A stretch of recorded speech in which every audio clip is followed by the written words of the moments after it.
What's going on, everybody? BobbyFi and Eric Sheets-Haber. We're going to be talking through this 10-game MLB slate. It's a good slate. I feel like you're going to have some extreme chalk at pitching, and actually, the early projections have the hitting a little more spread out than I was expecting to see. Really? Yeah, because I have chalk everywhere. I have chalk hitting, chalk pitching. So I'm curious to see how we're going to get different here. I'm curious to see what you like over here. Yeah, but even your projections don't have any of the hitters above 15%, for example. I was expecting to see like the Mets and Baltimore as like 25%. Yeah, those are the two teams that I was expecting. Yeah. So I was just a little bit surprised that they weren't like a little higher. Yeah, they're still pretty chalky, but everybody's over 10% and all that stuff, but not quite as much as I was actually expecting at first look. And maybe it's because of the pricing. I think it's because people are going to do what they can to play Snell. And yeah, we'll go game by game and try and see if we can come up with some things we like. Yeah. So here's a couple of schedule things I could say to everybody else here, just so you guys know my schedule. Mm-hmm. So we have a lot of variance going on in Sheets World in September. We have, well, first of all, this weekend, not that bad, but Monday, I'm going to be at the Open. So I'll be out for most of Monday. Then on Wednesday to Thursday is the national holiday known as Mrs. Sheets' birthday. Mm. I think the whole post office shuts down, everything else for Sheets' wife's birthday. Usually Sheets' wife's birthday is like a month. This year it's only like a couple of days, I think. So I think Wednesday, Thursday, I think I'm out for both. And then the following 10th to the 15th, I'm away. Okay. I'm in Ireland. Oh, awesome. You got a trip to Ireland. A golf trip, yeah, from the 10th to the 15th. Now, as usual, but the good thing is, the good thing is the bad thing. The bad thing is I'm not with my wife, I'm with guys. But the good thing is because I'm with guys, I can say, guys, I'm going to chill and like do some DFS. You'll be popping in at funny hours. Right. So I probably will do. I'm not going to be able to play. I don't think you're allowed to play from Ireland. No, only if you can edit, but you can't. No, I know that. But I know there's some. Ireland particularly. Do you know that one? Because I know there's some. I don't know specifically about Ireland. I know that most of Europe used to be able to play everywhere in Europe, and now you can't do it almost anywhere. So what I'm going to do, obviously, is I'm going to pre-register for as much as I can that's in the lobbies by the time that I leave. I think there's going to be one football slate that I'm going to have to deal with. But so that's what. And then, just so you know, then I've told you this, at the end of September, the 23rd, we have Mrs. Sheets having knee replacement surgery. Oh my God. Which is that's not going to affect, not to be insensitive, but that's not going to affect DFS that much because I'm going to be having to be home a lot to like take care of her for a little while, which means I'm home. So you know what I mean. So it's fine. So there's stuff going on. We'll be ready for football season. Just another quick announcement before we get into the slate is I'm working out with Brave Jayhawk to do the Survivor pool stuff again. We're trying to find a good day for that again. Once we get through like the first couple of weeks, it'll be like more steady. As I just kind of went off on. I mean, like the next couple of weeks, I'm all over the place. Sure. We'll get that stuff done. And yeah, I'm sort of, listen, the first football slate's Thursday, right? Yeah. I can't, and they're right after it, man. Call it KC Baltimore. Let's go, right? Yeah. Let's start with like the New England, Jets game or something like that or whatever. Yeah. KC Baltimore, what would have probably been the Super Bowl had they been in different conferences last year. Right. Yes. Right. And if Baltimore won. Yeah. But no, it should be fun. We'll have Rhodey doing more shows with us for football. Nice. We're going to be doing a lot of showdown stuff. Brandon's going to do I think a few things with us too as well. We're going to try to set up a weekly coaching roundtable. So if you are interested, please DM me or DM myself and Brandon if you want to. But I'm fine too. We'll get you in the queue and we'll do some of that moving into Sunday night. So and then we'll do it together. We'll take turns. Sometimes it'll be Sheets. Sometimes it might be Brandon. Sometimes it might be me and Sheets. Sometimes it might be me with Brandon. We're gonna all take our turns doing that, and then we'll be doing content. And as I mentioned earlier for football, I'm committing myself to doing an late swap type of thing every Sunday at 3 Eastern. Nice. I'll do like a 20 to 30 minute show there. And nice. I think that's a good thing. I think it'll be helpful for for everybody, including myself. So I think it'll be good. And I promise that if I am around, I will join you. Awesome. That sounds fun. Yeah, I think it'd be a good time for sure. With that said, we can jump into today's slate. It's, as I mentioned, a pretty good one, and I'm pretty pumped about it. So let's see what we got here. Well, it's a 10-game slate that could be like a 2-game slate. I mean, so we'll see. Yeah, and basically anything else you do is going to be sort of off the beat. Like, what do you like? Anything you like here in this Yankee game to start things off? Right. So who? I mean, like I mentioned. I mean, there's like 2 teams are standing out well above the rest, and then I have like 4 others that are kind of like okay. And for whatever reason, the Yankees are not one of them. And I mean, who died and said that Eric Fedde is good enough to keep the Yankees off my stack list? Sure. He's certainly better than he was, but I mean, it's still the Yankees. It's still at home. It's still, I don't know. Fedde's not the greatest, so I don't know. We'll see what I get to. But currently, as far as projections goes, this game is just kind of a pass. Now, when I say that, the way the slate's going to work out, like Blake Snell is going to stand out over the entire universe and as the best pitcher. So it's going to be kind of like a slate we had about a week ago, where you're just trying to find that SP2, and it's pretty close, like all these guys, But even still, I'm not getting a Stroman, and even still, I'm not getting a Fedde. So I'm trying to pivot. I'm trying to do other stuff, but I'm just not getting there in this game. Yeah, and I can see why, like the Yankees, I think they're a very logical stack, like just thinking about it. The problem is now Ohtani is no longer the most expensive player. Judge is now 7,200. Soto 66. Jazz is back, and he's 55. Stanton's up to 52, and he was down to like 45 like a week ago. So it's going to be hard to get to them. But if you wanted to try to find a way to do so, I think that this is a very viable place to go. You just really don't have any cheap projected bats in the Yankee lineup to even balance it out. So unless they release a sort of surprising lineup today, I think you're just going to have to try to, maybe you can use them as a mini stack, but I don't think you can do a full stack here.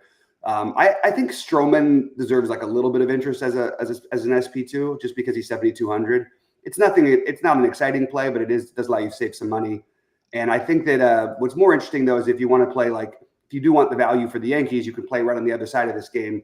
Luken Baker is still 2,100 batting cleanup for the Cardinals, and yeah, so and you've got Nootbaar at 3,200. You got some cheap bats on the Cardinals side, but I think overall probably going to end up on the outside looking in. But it was one of my first thoughts of ways to get different on this slate.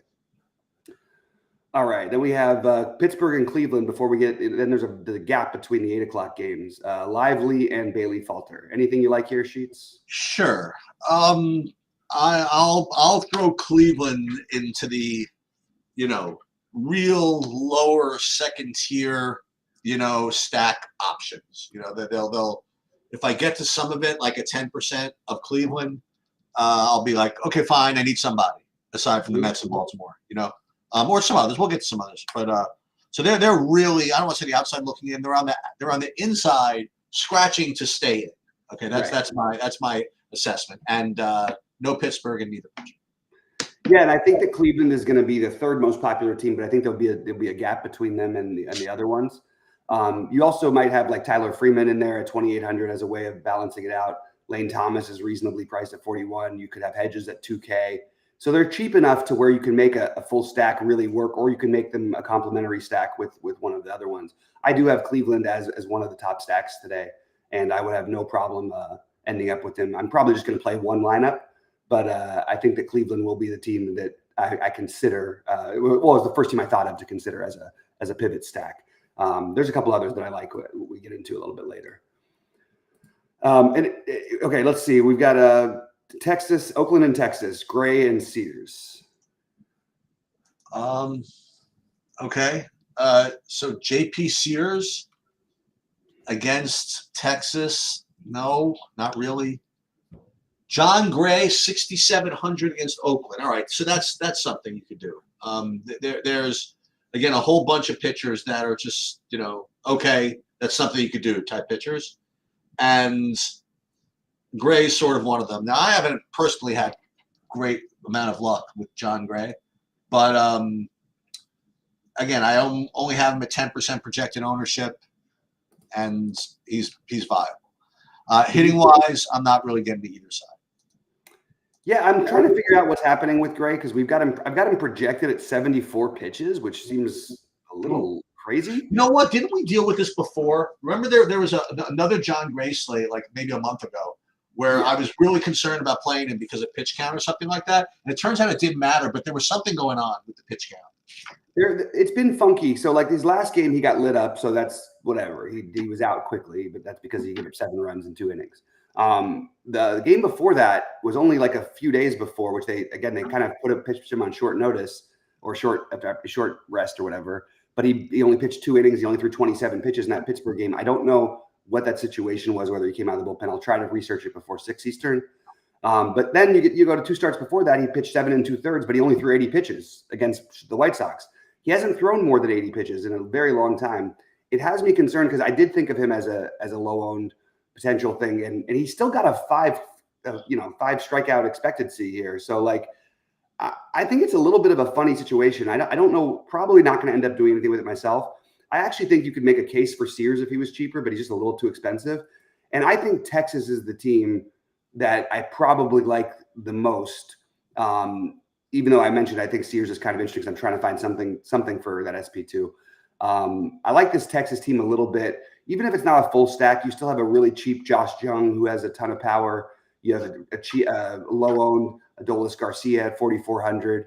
I think it's an interesting stack, at least to consider some guys. And then you've got Robbie Grossman at 2,800, probably most likely batting third. So there's at least a mini stack in there that's cheap. And that's another route to go today. I think Texas is completely viable. It's a really tough, and we're going to Casey Houston. And I'm looking through this. It's a really tough pitching slate because, you have Snell, and then all of these other options are either a little fishy or a little expensive, Right.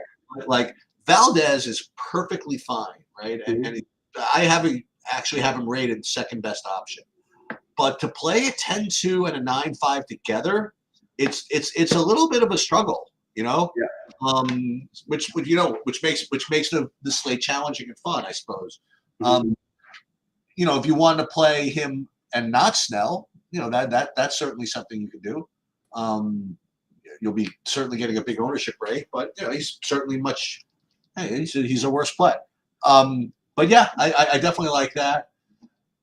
I just don't think I can get to Lugo or much of anybody in Houston.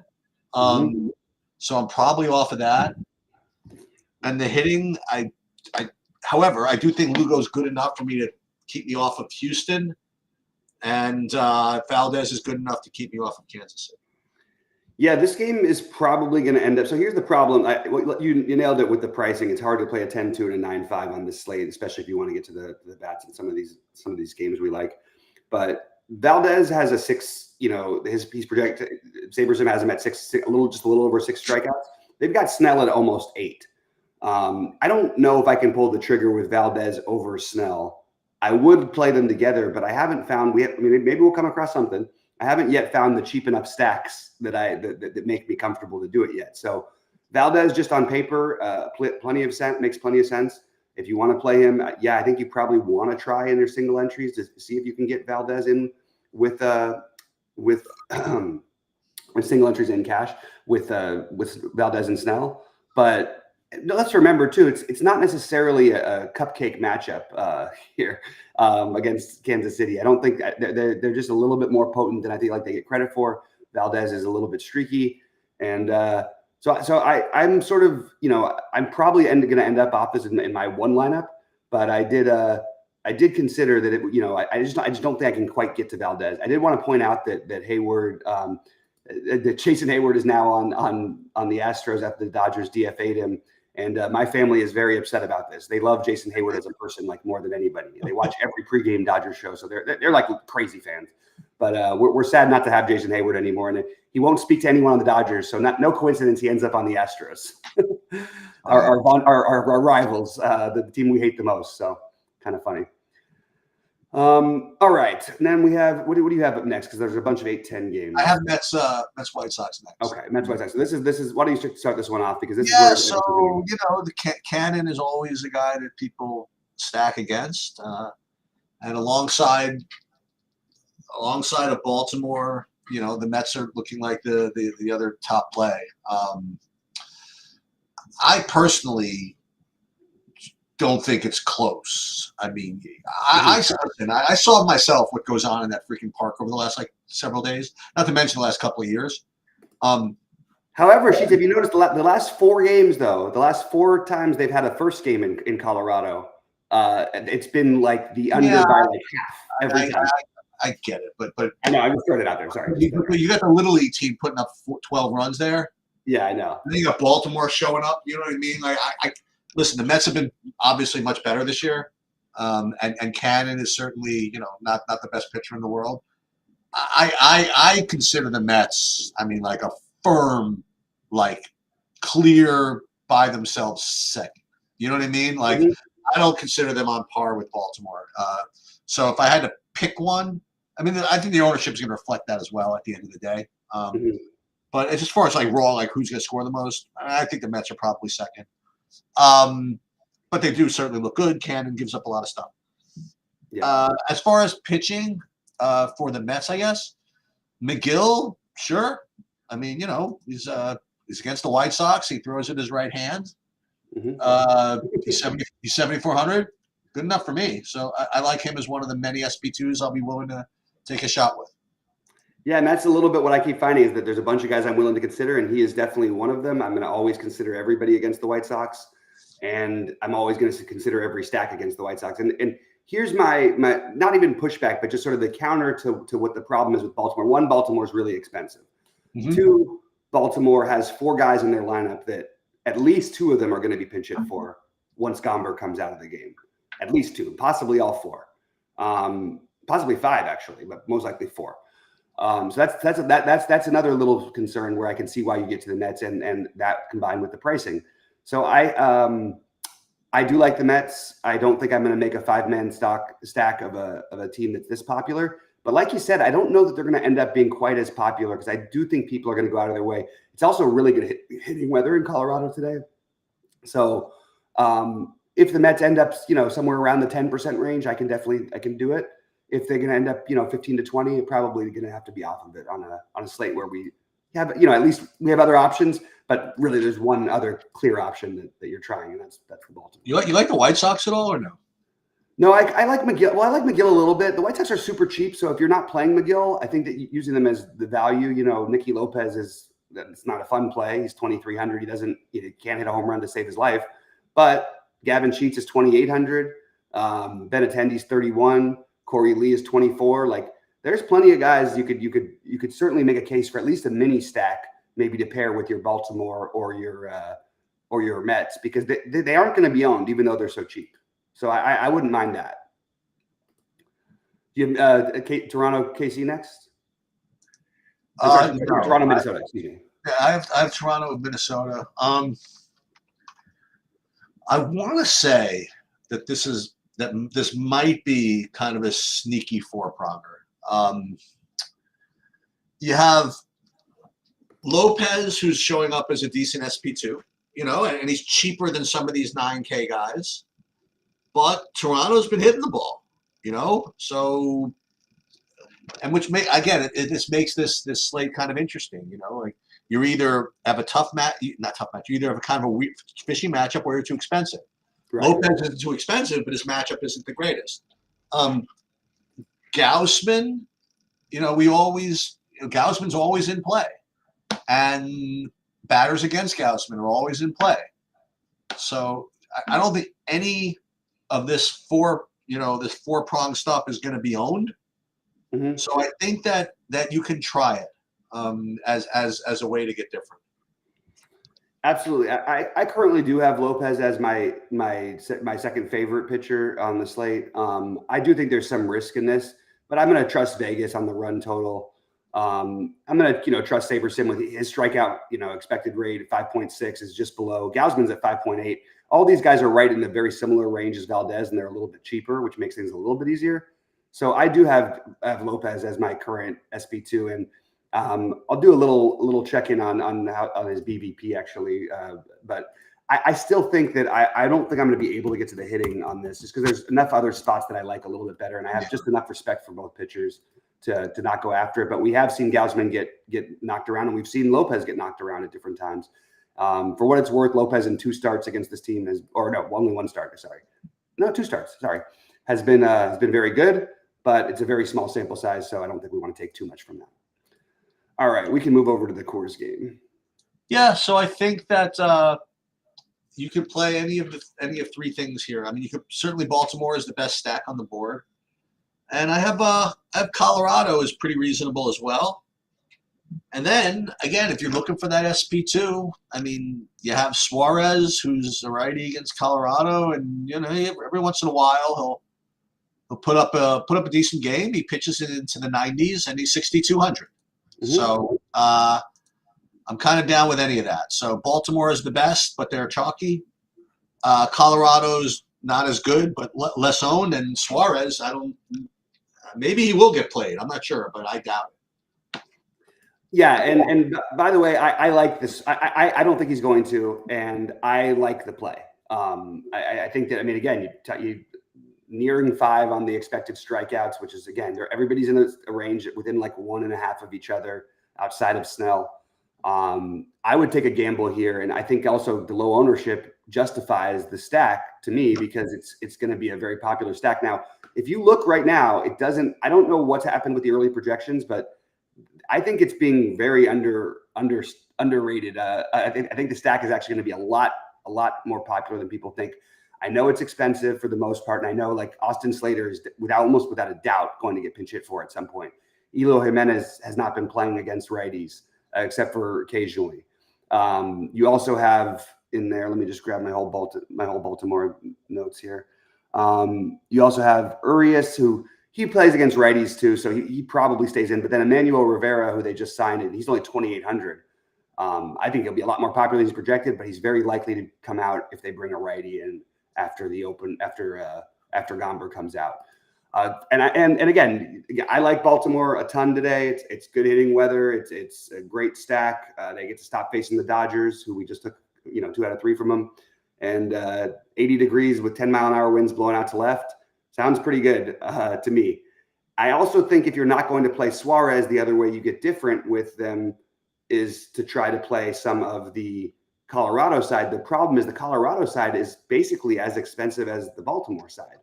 So it's interesting just to think about. And Colorado's been there. Baltimore it's a travel day. They played yesterday in LA at night. They're going over there to play a couple hours earlier. Maybe you use that as a reason to fade them and play Colorado as your main stack. So all of these are ideas that I've been running through: Suarez, Baltimore, and Colorado. And I think that I like the Colorado, especially in large field tournaments, as to try to make them my higher owned. If I was scripting today, I think I would try to have Colorado my higher owned over Baltimore, just because they're going to have like 1/4, 1/5, 1/6, maybe the ownership. And as we've seen, they've been putting up runs. And as much as I think Suarez is an interesting play, this is by no means some pitcher that we're afraid to stack against. So definitely a 3-pronger for me. And by the way, if Gomber was 5K, it would be a 4-pronger. I would take a gamble on a 5K Gomber, because I feel very iffy about the second hand the SP2s today. I don't feel comfortable with any of it. All right, next up is Seattle in LA. Yeah, so this one I think is going to be kind of interesting. Kirby kind of fits that Valdez category in that he looks good, but he's expensive. He's got a good matchup, but he's expensive. He's not as good of a play as Blake Snell. And that's just the way it is. The other part of this that's interesting is the Seattle side. I don't know what this Aldegari thing is. I'm sure it's a big open game situation. Yeah. But I don't know. Whenever Seattle's on the road, they get a park upgrade. And trying to find something other than Baltimore and the Mets to get to. We'll talk about the Dodgers, I guess, in a minute. But I think Seattle's in play on both FanDuel and DraftKings, actually. Yeah, I still would like some confirmation on who the pitcher is. it looks like a bullpen thing with Allegri and all these guys, but I'm not even sure about that. Who's it going to be? I mean, who's going to be Nolan Ryan? I don't know, but like the Angels don't have that many guys who are even good. So Seattle with a near 5, run total, and every stadium outside of Seattle is basically an upgrade outside other than San Francisco. So it's a little bit of a boost to them, and they're cheap enough. Certainly down at the bottom of the order, super cheap. And you've got the Rosarena and the Julio Rodriguez and some real bats in there now. So I actually think that Seattle is very, very, very good stack. A very, very good option today. I think I would rank them just behind, like you've got both sides of the Coors game, the Mets. But I think for value, they might be the one I would feel the most comfortable with. And I think they'll get a little bit of ownership, but I can't imagine it being over the top. And the Angels have struggled, and even in a bullpen game on a big slate, it's not my favorite thing to do. But I think I'm going to talk myself into some Seattle tonight. So Seattle, I'm considering like 5 teams, and they're one of them, and the other one, and we're going to talk about it in just a minute. Dodgers, Arizona, be a good game. Kershaw against Gallen, Dodgers against Arizona, maybe a preview of something. I don't know. I'm just probably avoiding it. I get it. I'm going to just pull up my Dodgers versus Gallen numbers just because it is too good of a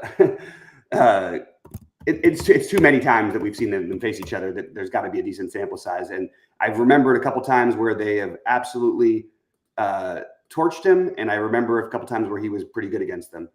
But overall, pretty, just sort of actually a little bit blah numbers, but pretty high strikeouts for Gallen. Could you make a case for Gallen against the Dodgers here? Maybe. I don't think I'm going to make that case. And I also think that, Kershaw has not been quite right. The Dodgers, I think, are interesting enough. And I think that Arizona is interesting enough. So these are they probably end up on the outside looking in. But I think that they are interesting fringy plays. Also want to see how the Dodger lineup shakes out. And nobody's going to do that because they may not have it out by lock.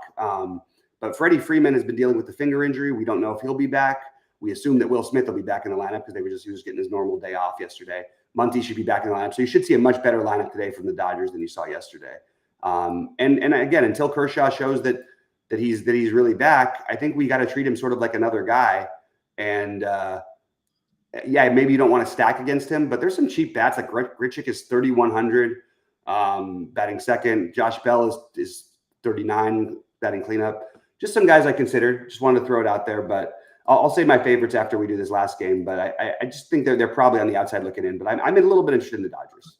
On July 4th, I actually played the slate, and I had a pretty good lineup going, and I ended up not late swapping because I was out, and I ended up with instead of swapping to a chalky pitcher, I ended up staying with what I had, which was a 6% owned Zach Gallen against the Dodgers, and I only needed like 15 points really out of him. So I'm like, okay, 15 is not a big deal. I can get that. And he was all over the plate. I mean, he was just everywhere, and he was bad. And that's where he got the 6.8 against the Dodgers. Yep. Almost made it to the 5th inning. That was nice. Yeah. All right. San Francisco, and obviously the Snell game. I think he's going to end up 70% owned, just for what it's worth. And what are your thoughts on this one? I think he's going to end up 70% owned. It's one of pretty strong park downgrade for Miami, like from Colorado to San Francisco. The nut low, and a pretty damn strong pitching downgrade for whoever they've been playing against to Snell. This is one of those. If this were like, reminds me of the basketball analysis we would do when what's his name, when Luka would be like projected at like 53 points or something like that, and you're like, dude, he scores 70 every game. Like, how are you projecting him at 53? And I'm looking here at DraftKings with like a 24-point fantasy projection for Snell, and I'm like, okay, I guess. That's pretty high though. We don't usually see that projections that high. But if he gets 24, you'd be a little disappointed. I think he busts. You know what I mean? Like, I don't think people are playing him expecting 24, to say the least. Yeah. Something has happened to him in the off season. That's the best I can say. I mean, he's just either a new pitcher or an old pitcher, whatever it is. I don't want to use superlatives, but if there are better pitchers, I'd like to see them. Anyway, the best play on the board. Unless you really need it, you're probably supposed to play him in probably all formats. I know that when I run the Sims, I'll end up, not playing all of them. Mm-hmm. The other thing I will say is that if Saber Sim's in that kind of mood to give you Miami, you probably should take it if it's not too much, only because Snell does have that in his somewhere in the range of outcomes. Yep. Not so in the lottery for a small Miami stacks are going to be like 1% owned. So you don't need much of it to get different if you're going to script and play like a whole bunch of lineups. Yeah. Aside from that, Snell's the best play, and I'm not getting to the San Francisco hit. Yeah, so I think here's the downside. Like I like Snell plenty today. Obviously, I'm probably gonna end up playing him.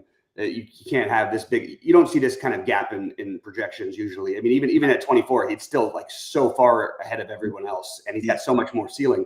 The problem is he did come out of his last start and then got scratched because he had the labrum issue, or like a little bit earlier.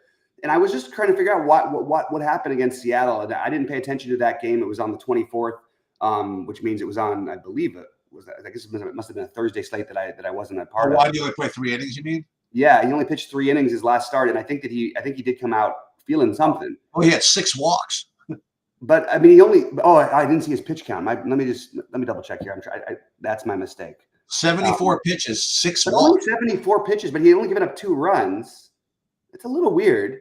But 6 walks is in the range of outcomes, like I was trying to say. Oh, absolutely. That proves the other side of it for sure. But at the same time, I don't know why they would pull him there, even with the 6 walks. I don't know. So I guess it's something to consider to be a little bit concerned about if you're going to try to play that angle. I think on paper, clearly by far and away the best play on the slate. I don't think it's even close.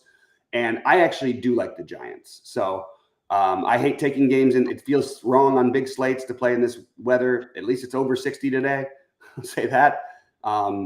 And I think the Giants are another team to consider. The problem I run into every time with them is every time I think about it, I'm like, I just know Lamont Wade's only getting 3 at-bats. He's not going to get that 4th one, most likely. And we're just used to that. It's probably true with McCrary and could be true with one of Conforto or Yastrzemski, although less likely. So in terms of stacks for me, the prior, I do think I don't want to just fade Baltimore today. It's one of the situations where I want pieces like all over, like even if I was playing a bunch of lineups, which I'm not. I do think Baltimore is the top stack, but I'm trying to find another top stack to play with it at Baltimore as like a 3-man or maybe a 4-4.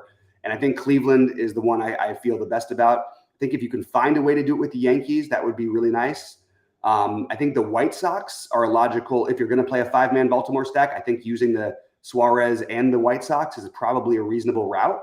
But I think that if I'm going to, since I'm only playing one, it's either going to be Baltimore pieces or whatever, but I'm probably going to try to prioritize the Rockies. If I was playing 150, I think the Rockies, I would make sure I had more ownership of them than Baltimore, just because Baltimore doesn't get to play in Colorado very much. Colorado stayed at home, and they're going to be like completely unowned, and I don't think that's appropriate. They have the second highest run total on the slate, or actually just behind the Mets. Why aren't we just going to play them on the other side of that game at just as an ownership play? I just think it makes way too much sense for me to ignore it. So I am going to try to find a way to do the Baltimore. I try to do the way to do Colorado with Baltimore. I don't think it's going to be possible. And when I'm not able to do that, I think I might end up with Colorado or Baltimore with pieces of maybe the White Sox or just even the individual value, because there's going to be some cheap bats. They're calling up a lot of minor leaguers this time of year. So keep that in mind. There's a lot of bats that you're going to see Shohei and Judge continue to go into the 7Ks, but you're also going to have 2K plays every day, which we didn't have for a while this season. So just keep that in mind and keep an eye out for lineups. And that's where I'm at today. So I have a couple of questions. I mean, within ranges. I mean, you already answered these, but I guess I already know your answer to here. But Gausman as opposed to Lopez, like similar things. You prefer Lopez to Gausman, I guess. Yeah. And what about like Kirby as opposed to Valdez? That's a good one. I think I actually like Kirby a little bit better than I like Valdez, but I think it's close. Because I think those are the buckets. Like you have what's his name? You have Snell, and then if you want to try to jam studs, right? It's going to be either Kirby Valdez, or if you want to, I think playing Kirby Valdez together is just asking for trouble. Because you don't get, you're not saving money and you're fading Snell, right? And then you have the mid range guys to pair with Snell that you can play. Like you play either Gausman or Lopez, you can do that. And then at the bottom, you have the two that we mentioned. It was the Angels guy and John Gray, I think, are the two sub 7Ks that are worth. I actually think that if you're and the McGill, I was saying. Yeah, I like the McGill at 74. I think if you're going to spend down, I actually would just go crazy with it. If I was playing like in the lottery, I would just say F it, and I would play Jonathan Cannon against the Mets. Well, instead of that, I mean, like if you wanted to play like the 5-man Baltimore's, then you could just play Gray and Suarez or whatever. Yeah, that's absolutely true. And actually, Baltimore is affordable enough to where you might not even need to do that. I think it's really that's why I think that by the time this slate locks, like you're going to see, especially like in the 250, the 555, or the 111 and all that stuff. I think you're going to see Baltimore 30+% owned. I don't think these ownerships are going to. Well, go over again for everybody who you think are the most likely to get pinch hit for on the Orioles, if you know what I mean, if they go down that road. Okay, so the Orioles ones. Let me just So I'll say. Oh, so expensive. I didn't realize Slater's an almost guarantee. The guy almost never. I mean, it happened. Not a guarantee, but if they bring in a righty, Slater is most likely going to be out. Eloy has not been playing against. Didn't start against our righties in LA. Emmanuel Rivera. I would say Slater and Rivera are the most likely to get pinch hit for, and of course they're the cheapest players on the Orioles. Yeah, I mean, I think that's pretty telling. I don't know. These guys are. I mean, Gunnar Henderson is almost 7,000. Yeah. Rutschman 57, Santander 559, Kauser 54. So I think they did a good job with this. Like you said, the goalie guys that are cheap are guys that might get 2 at bats. Yeah. So it's going to be. I don't know. It's going to be a good point being brought up though by Bob in chat. He's asking about Adam Aller, and I just want to touch on this because he's facing the Giants. And in the stadium we like, he's 6,900. And look, he had 2 terrible starts to start the season in the major leagues, but he was really good in the minors in his last, I believe it was his last 5 or 6 starts at AAA. And maybe you could just say Hail Mary to that, because Aller is like, the problem I have is I don't want to take a picture with 74 pitches and Aller like you've got at 87 or whatever. So I think he's got more upside based on that than Gray does. Now, I'm not saying he's as good a pitcher as Gray, but at least he's got, if things are, going the right way, he's going to get your 5-6 innings and give you a chance at the win and maybe get 5 or 6 strikeouts from a team that's never faced him before. That's possible. Well, I'll say something else. I mean, I don't know. You said the last 2. He had a really good start in his last start. Did he? I actually didn't. Oh, I thought he had 23 fantasy points against the Cubs. Oh, wow. Yeah. Including 6 strikeouts, 2 walks, 95 pitches. I mean, this is okay. I think this is good. I mean, listen, he's got very little win equity, but whatever. Who cares? I like that call a lot, Bob. I think that's a good idea, and I think that's a good way to get different on this slate, especially if you're going to pay for those expensive Baltimore and Colorado stacks. Ideally, that would be what I'd want to do, and but I don't think I can fade Snell, and I don't think I can fade. I don't know. I don't feel great about the other pitching, so I'm probably going to spend down with my SP2. That's I guess where I'm at. But I took a quick look at FanDuel, and just to mention it, I don't see any difference. I mean, I see Snell at the top, then Valdez, Kirby, then I have McNeil next, and then as far as hitting goes, the same crew, like Mets, Baltimore, Seattle, and then the Dodgers. Watch as always. Watch for the lineups for the Dodgers. Yeah, maybe you're right. Maybe the Dodgers with the BVP and the matchup thing against Gowan is worth a stab here. Well, they've faced him a bunch, but it's not like they've been like in general. Like it's not like they don't have anybody who like stands out in a great way. But it's like it's still a high upside offense, and some of the guys haven't faced them. You know what I mean? The Dodgers are a lot different of a team than they were a few weeks ago. Yeah, so I like that idea of I sort of like the Aller idea to get different, and I'll fine tune my thoughts before we go live at 6 Eastern. But that's what I've got for now. I'll update my cores guys for everybody who's a member and do all that stuff. I'm sort of off the MLB bets till the end of the year, but we'll be back with NFL. Did very well with the NFL straight bets last year, and actually had my one really good DFS season was with NFL last year. So I'm excited about that. And then we've got the NBA coming up right around the corner after that. So it should be a lot of fun. Getting pumped for the NFL. And hope everybody has a good Friday. Sheets, anything else to add? No, I think what was he going to say? Yeah, I think we're good.